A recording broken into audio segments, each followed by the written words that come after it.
You're listening to The Conversation Weekly from The Conversation.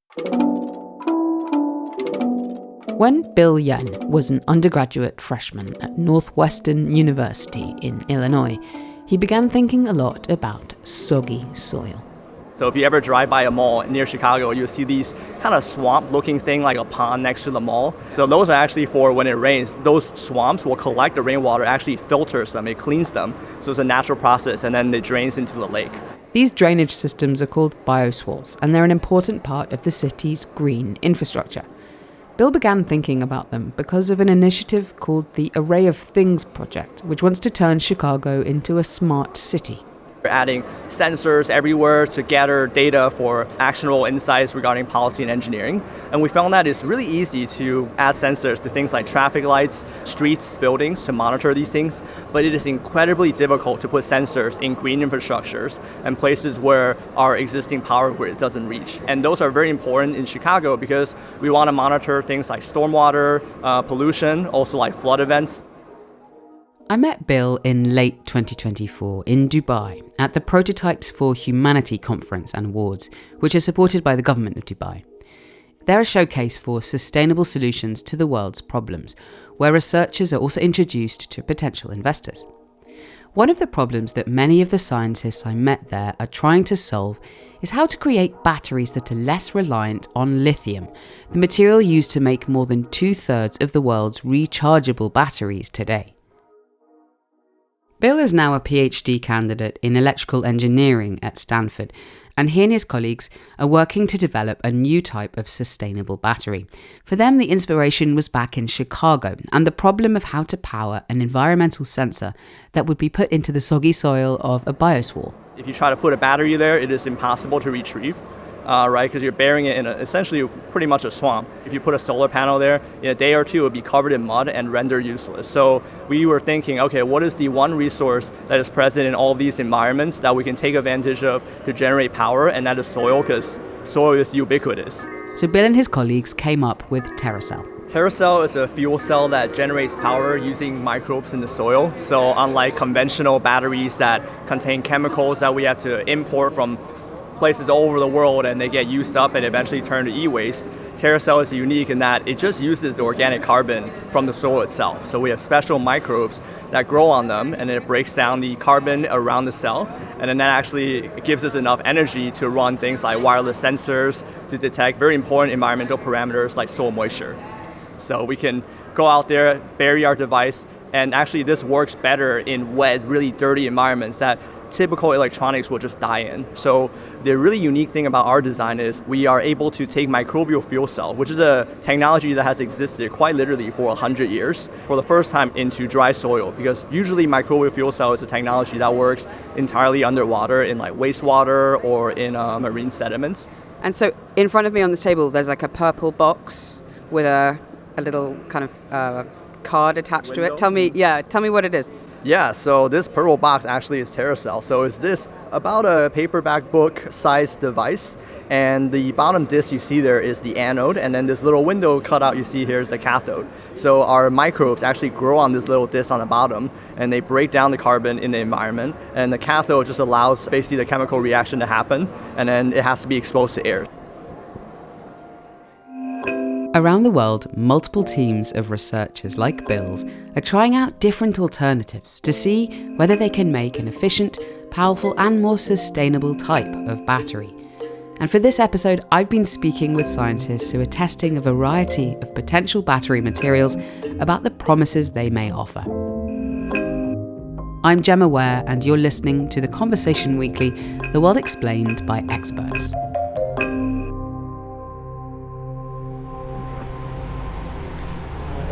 What are we seeing? What are we seeing? So this is our lab.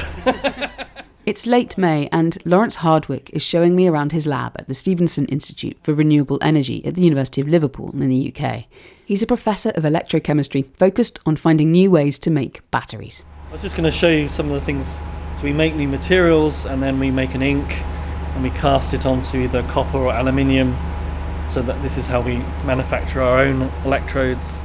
You're showing me a folder with like dividers full of tiny, very, very thin bits of copper, which have got kind of a black material. Yes, exactly, which have got the electrode material, so either carbon for the negative electrode or some metal oxide as the positive electrode for the lithium-ion cell. These are then punched out and very carefully put into small batteries that look like the ones that would power any wristwatch. You're opening what looks like a giant microwave. Looks like a giant microwave, but it's a thermal chamber, and essentially we keep everything at 30 degrees, so we can measure everything at constant temperature. And essentially, this then is connected to one of these boxes here, which is a battery cycler, and then we measure them and see how well they work as a material. Away from the hum of his lab, I sat down with Lawrence to ask him how batteries actually work at the most basic level.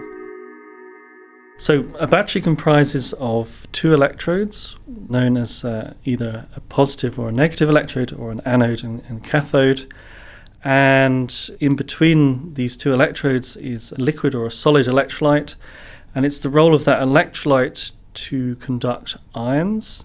And then the ions are in motion in the electrolyte, which balances the charge, and this can then be used to power devices that we're all familiar with. And within that, what makes a good battery and one that can be rechargeable? So what makes a good battery, essentially it comes down to the materials you choose. So you want the materials to be light, so made of light elements within the periodic table, and the ability to store a lot of charge. So a lot of the earlier batteries were in an aqueous containing electrolyte. So that's an electrolyte that contains water, and it generally you're sort of limited to about 1.2 volts in terms of potential. So what the breakthrough was in the early 90s was this new type of battery known as a lithium-ion battery, and one of the advantages of this was it could operate in a non-aqueous electrolyte that doesn't contain any water, and you could get a cell with a potential of 4 volts. And so that gives us the ability within a cell to store a lot more energy. The vast majority of batteries today in the world are made using lithium ions, and these are relatively cheap and rechargeable. So why are we looking for alternative sources of battery? What's wrong with the ones we've got? There's nothing wrong with the lithium-ion cells we have at the moment. They're gradually getting better and better year on year, 1 to 5% improvement. I think the challenge comes in terms of application. So the lithium-ion batteries became commercialized at the same time as the mobile electronics industry really took off. So the pagers, the mobile phones, all the sort of small gadgets and devices. And so lithium-ion worked really well for this. And it's now been engineered and developed enough so that it can be scaled up, say, from one cell in your mobile phone to many thousands of these cells in an electric vehicle. And so this becomes a challenge of scale. So the sort of the mineral resource and the materials used to make all the devices, the billions of mobile phones that are now in circulation, if we're going to have millions and millions of electric vehicles, we need to think about how we scale up some of these materials to do this. Batteries sit at the intersection of many environmental, geopolitical, and economic issues. A big part of that is to do with the resources used to make them. A lot of the components that go into lithium-ion batteries are made from critical minerals, or what are also called rare earth metals. Now, while lithium itself isn't a rare earth metal, its supply affects the way that researchers and manufacturers think about the future of batteries. Lithium's only found in a few countries in large deposits. This is Robert Armstrong. He's a chemist and principal research fellow at the University of St Andrews in Scotland and an expert in battery technology. The price of lithium has been extremely volatile in the last few years, so people need to plan ahead in terms of whether similar volatility is likely to occur again. Also, if you're going to go to full electrification of transport and you're going to have battery energy storage for renewable energy, then that's going to require an awful lot of lithium. So diversification to alternative battery chemistries is obviously a good thing. Two of the main candidates for replacing lithium are sodium ion, made from salt, and potassium ion. So sodium and potassium same group in the periodic table, so similar sorts of properties. You pay a penalty in terms of weight, they'll be heavier. So you're not likely to see these in the top-end electric vehicles, for instance. But both sodium and potassium are highly abundant, and they're also fairly evenly abundant. So you don't have the sort of supply issues that might plague lithium-ion, and you're not likely to see the same price volatility. So sodium-ion batteries could be made from salt water in some way, could they? Yes, I think there's quite a bit of interest in the Arabian Gulf, for example, in developing sodium-ion because they're using desalination plants. They've got all this sodium kicking around. Why not make use of it? Robert is part of a consortium of UK-based researchers working on various elements of sodium-ion batteries. Some of the team are exploring the types of electrolytes that work best in sodium-ion batteries. Others are exploring different types of electrodes, and they particularly want to avoid cobalt. Cobalt's relatively scarce. There are issues surrounding use of cobalt, both around safety and toxicity, and also geopolitical issues. He's also pushing to produce battery materials that contain no nickel. Nickel is starting to become a bit of a political issue as well, because a lot of nickel mining occurs in Southeast Asia and in areas which were pristine rainforests. So that also has a sort of geopolitical aspect. And one of the other main producers of nickel is Russia. So immediately Russia invaded Ukraine, the price of nickel went through the roof. In fact, for a while, trading in nickel was suspended. So what can you use instead of nickel? We're looking at mainly iron and manganese-based materials, much more abundant than either nickel or cobalt, and also much more environmentally benign. While excitement is building around sodium-ion batteries, Robert told me that the current price of lithium has actually dampened some enthusiasm. There's currently a surplus of lithium in the world right now, caused by a ramp-up in supply over the past few years. In particular, the price of lithium iron phosphate, commonly used as the positive electrode in lithium-ion batteries, is going down. It's almost at the stage where lithium iron phosphate is being sold at a price that's lower than it costs to make it, which is obviously not sustainable, but it's certainly making a number of companies think twice about fully investing in sodium ion. Having said that, some of the main companies in China seem to be pushing ahead with sodium ion regardless. This includes big names like CATL and BYD.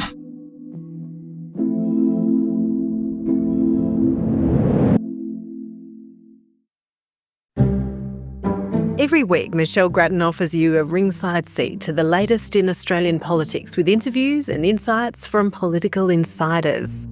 On the Conversations Politics with Michelle Grattan podcast, we cut through the spin and get to the substance with independent analysis of the issues that really matter. Stay informed, search and follow Politics with Michelle Grattan wherever you get your podcasts.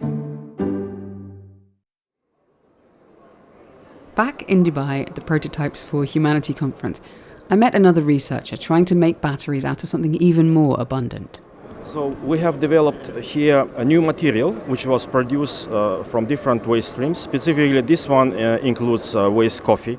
Ulugh Asimov is an associate professor in materials science at Northumbria University in Newcastle in the UK and lead researcher on the team developing what's called biopower cells. So we are trying to develop a biodegradable battery which does not use any lithium, cobalt, nickel or any other rare earth metals. And it would be fully recyclable or repurposed at the end of its lifespan into liquid ionic fertilizer. To develop the battery, Ulugh and his team worked backwards. We wanted to make it biodegradable, but during the research stages, we actually found a solution that how we can, instead of making it biodegradable, which also will take a lot of time, and then also, if it's compostable, produce CO2, for example, why don't we turn it directly into fertilizer so that you can put it in the soil straight or in the water to grow plants and vegetables? In this instance, waste coffee was used to manufacture the battery components, but Ulugh and his team can also use waste from breweries or agriculture. inside is a gel acting as the electrolyte, made through a similar process. They're also inventing their own anodes and cathodes, and they have patent applications under review for the process of that, so they weren't able to tell me exactly what goes into them, but Ulugh did tell me that they don't include any rare earth metals.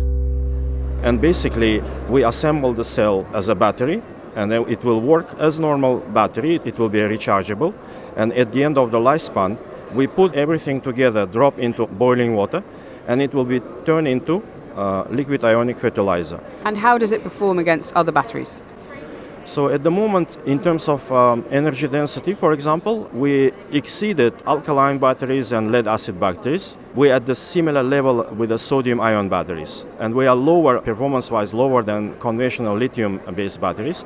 So what do you see as the main uses for this? Is it going to replace the battery in my microphone, or what kind of batteries is it The being? main application will be in residential energy storage, and that was our first market entry. But we are also considering to scale this up to industrial level, to the large-scale energy storage system. Ulugh and one of his PhD students, Aldray Bismillah, are now working to create a company that can bring the battery to market.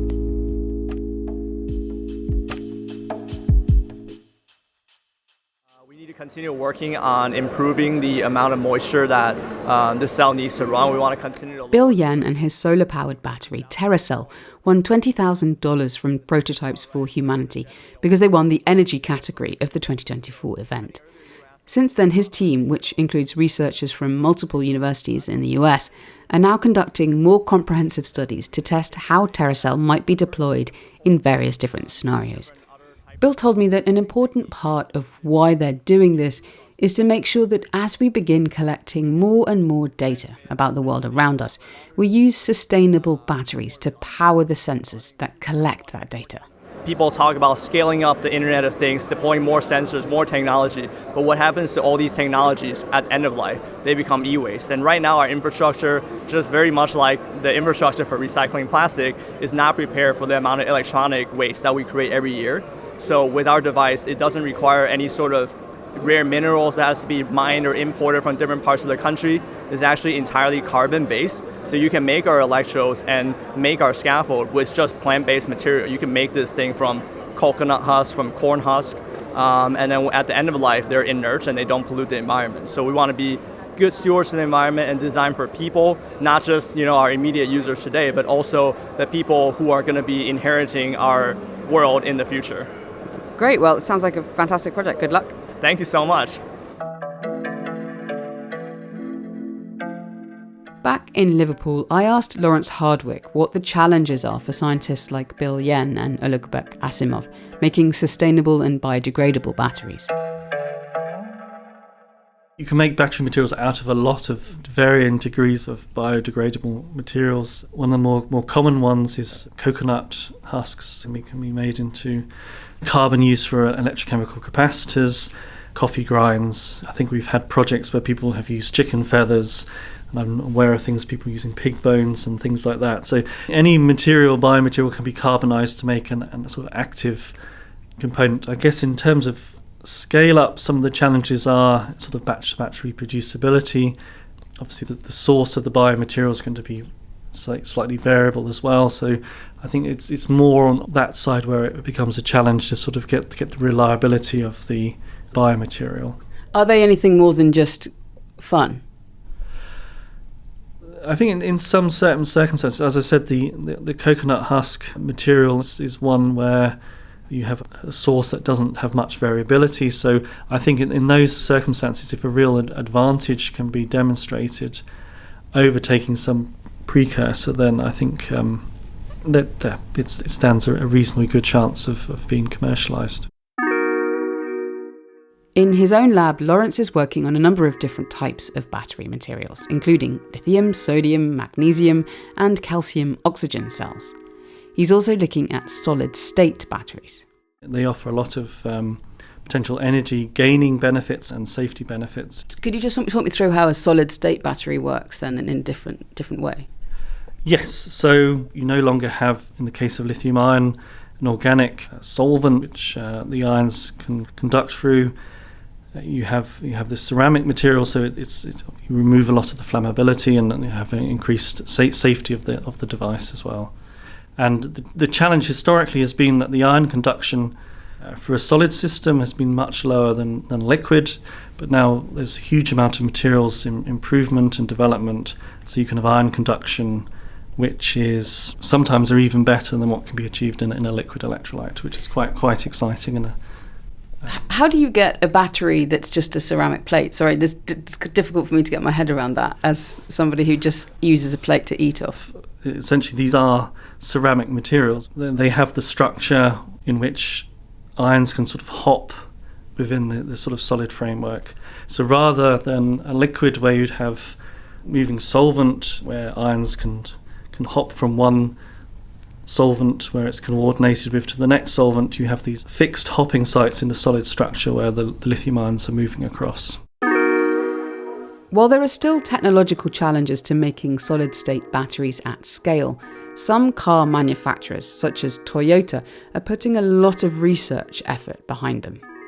The promise here is that, as well as being safer, solid-state batteries could be more energy-dense, meaning an electric vehicle could drive further on each charge.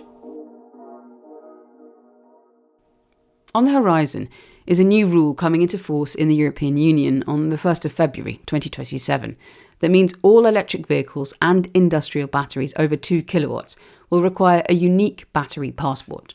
As someone who's working on materials and thinking about this, is that driving in any way or incentivizing you and the people who fund you to give you money to kind of create more innovative materials and more innovative future batteries? Yes, I think there's a growing focus and realization, particularly, as I said, in terms of how the scale of battery use is going to increase maybe another 10, 100, even 1,000-fold across the globe as we try and have these large-scale stationary storage to help for grid support, but also the transition closer terms in terms of transition to all electric vehicles having a battery. So that's really driving home how we can think about maybe reinvestigating maybe some old ideas and trying to understand the function of new materials which have very minimal metal content. What do you mean by old ideas? That's fascinating. So what kind of old ideas would you I think there's a huge sort of thought now of going back to aqueous type batteries as well. So that's sort of coming back into vogue in terms of, okay, so we've gained a lot by having these non-aqueous systems with a higher potential. Can we look back and see if we can make a rechargeable, completely aqueous system more of a reality and to get the sort of energy storage properties closer to the sort of state art of lithium? Part of this is recent developments where if you have a very high concentrated salt, so you dissolve a lot of salt into the water, and you have very limited or very low amounts of, say, free water within there, and that you can actually have battery materials which can operate over a much wider potential range. So then you could then see, looking to the future, we would have, multiple different devices around us, or whether that's our car or our phone, and they've all got different types of battery in them for the solution. Is that the kind of direction of travel we're going in? Rather than one solution for everything, lithium-ion, we're going to have a variety of different materials. Yes, so there'll be some applications where you definitely will need lithium-ion for the sort of high performance, more of the heavier electric vehicles. But for example, a smaller electric vehicle has been demonstrated in China will operate very nicely on a sodium-ion system.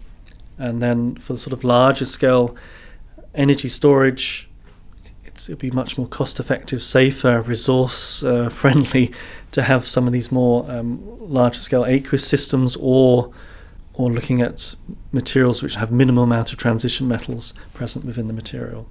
Okay, so a big and varied future ahead of us. What an exciting field to be in. Yep, it's very, very exciting. There's lots of new developments, and it's great fun to work in this area. Great. Well, thank you very much for your time, Lawrence. It's been great.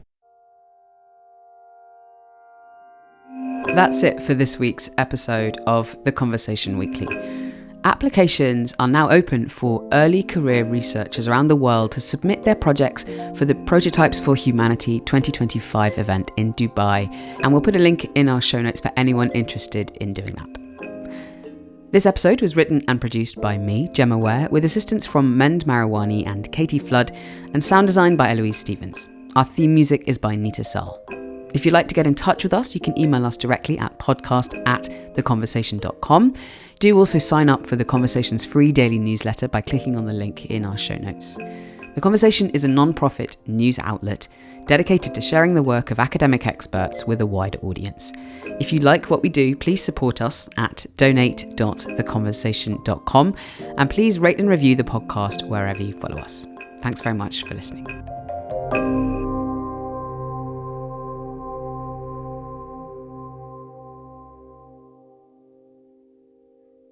Did you know that most dinosaurs didn't live together? Every Stegosaurus bone in our museums was already a fossil by the time T-Rex was walking around. Dinosaur claws, horns and plates were all covered in keratin, making them much larger than museum mounts make them appear. And dinosaurs continually grew replacement teeth. Some even grew a new set every month.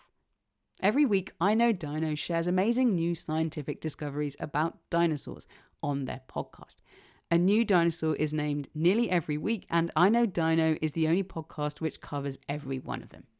You can find I Know Dino on Apple Podcasts, Spotify, or wherever you get your podcasts.